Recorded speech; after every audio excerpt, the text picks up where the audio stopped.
Hi there, I'm Sophia and welcome back to my homesteading channel.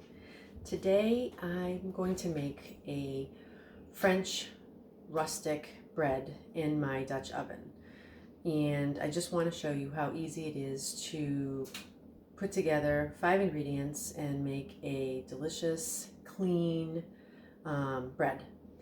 So what we're going to start with is fast-acting or active dry yeast. I buy yeast in bulk little packages and I store them in mason jars. Stored in the refrigerator, active dry yeast is good for 6 months in the refrigerator. After that, it loses its effectiveness and it won't, your bread won't rise. So I write the dates on the top when I put it in the fridge, so I know 6 months from this date I need to replace it. So we're going to start with active dry yeast, and this is 1.5 teaspoons. So you're going to put that in. I have a big mixing bowl here for my mixer because we will use that next. 1.5, and then 1.25 cups of warm water. I know the temperature just by feel, but it should be between 105 and 115 degrees. So I've already done that. Add that. Then, in order to activate yeast, it needs sugar to feed on. So I keep all of my sugar, flour, all of my things are in glass jars. I buy in bulk and then I fill my jars as needed. 1 teaspoon of organic cane sugar. I do not use white processed sugar at all. White sugar is no good. It's not good for anything except feeding hummingbirds. I guess that's what they recommend. I do not use it, and I do not buy anything or make anything with white sugar in it. Organic cane sugar, 1 teaspoon. You take that, put that in your mixing bowl, and then I would take a spoon or a fork and just mix that up a little bit, just to get the sugar and the yeast dissolved in the water. Now, you're going to let that sit for 5 minutes so it activates. So I will be back in 5 minutes and then we'll go from there. Okay, it's been 5 minutes and my yeast has proofed. I'm going to see if I can show you how it looks. It's all bubbly and foamy, and that is the consistency that you want. Okay, so now that your yeast is ready, it's going to be 3.25 cups of flour. Again, I have it in a glass jar. I refill, I buy in bulk.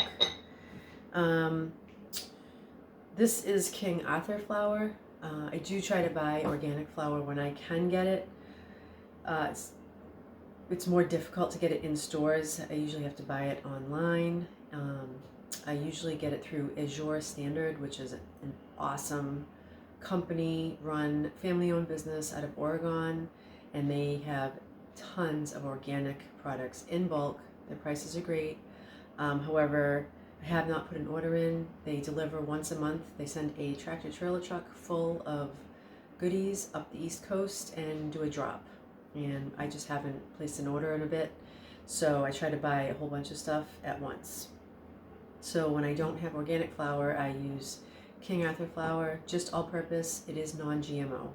That means it has not been genetically modified and over-processed. So for me, it's a good alternative. You do whatever you feel is best for you. You can use whatever kind of flour you want, but this works great from all of my bread recipes. So I'm going to do 3, this recipe calls for 3.25 cups of flour. Always when baking, measure your flour. Sorry, I do have dogs. Clearly there is somebody walking by the house.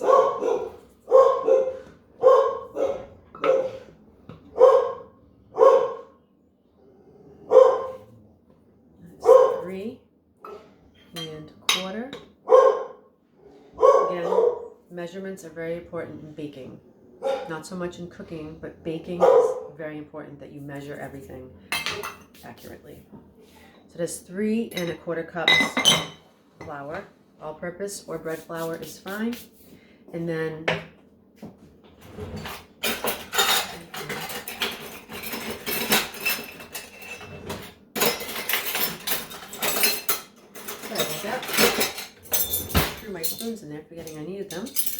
1 teaspoon of salt.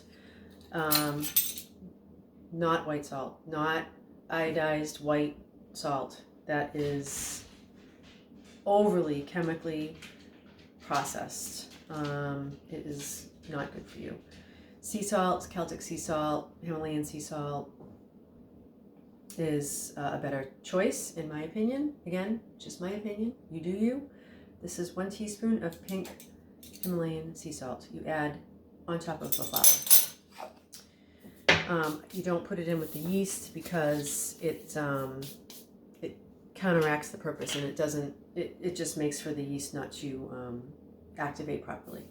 Okay, so once you have this in your bowl, we're going to move over to the mixer. Okay, all right, I've got my KitchenAid mixer dough hook on, and I'm going to start on low. You don't want the flour to splatter everywhere.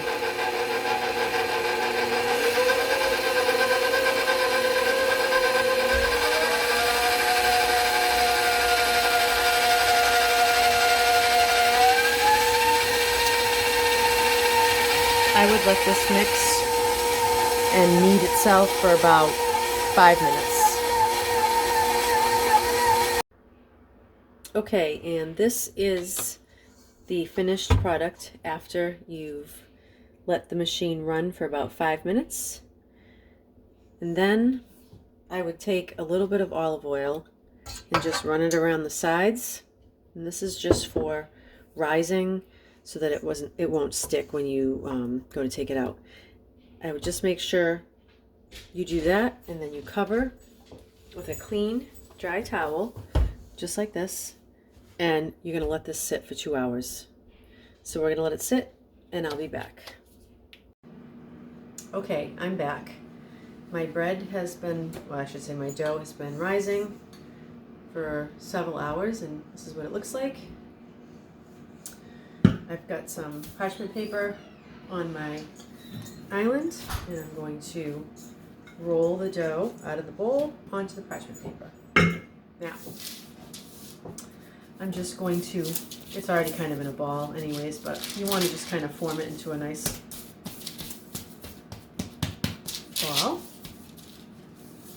It's already been kneaded enough, so this is pretty relatively easy dough. All right, once you have the ball formed, you can take a knife and score the top. You don't have to. I just put three little lines in the top. Now, you preheat your oven to 425, and I'm using a cast iron Dutch oven to cook this bread in. So you put your cast iron Dutch oven in the oven as it's preheating because you want it hot.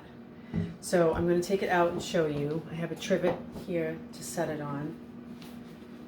So it's preheated. It's very hot. There's my Dutch oven. I'm going to take the lid off and put it on the burner. Now you transfer your dough with the parchment paper right into your Dutch oven, just like that. You're going to fold in the paper, put the lid back on, which is very hot, and you're going to bake it 425, 30 minutes. Okay, I'll be back.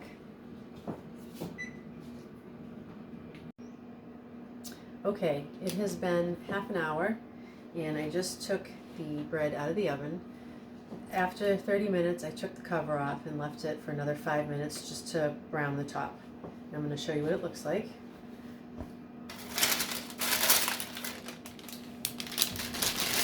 I'm just going to move the pot. It's very hot. Okay. Here is our Dutch oven rustic bread. It smells delicious. It looks perfect. And that was pretty easy, right? not too hard. I did other things while it was rising, cooking, baking, and I mean, really, you could just whip one of these up and pop it in the oven and have it ready for dinner. And I will put some pictures of what it looks like after it's cooled, and I have cut into it. So I hope you enjoyed this little tutorial on making Dutch oven French bread. Thank you. And here you are, the finished product. It looks absolutely perfect.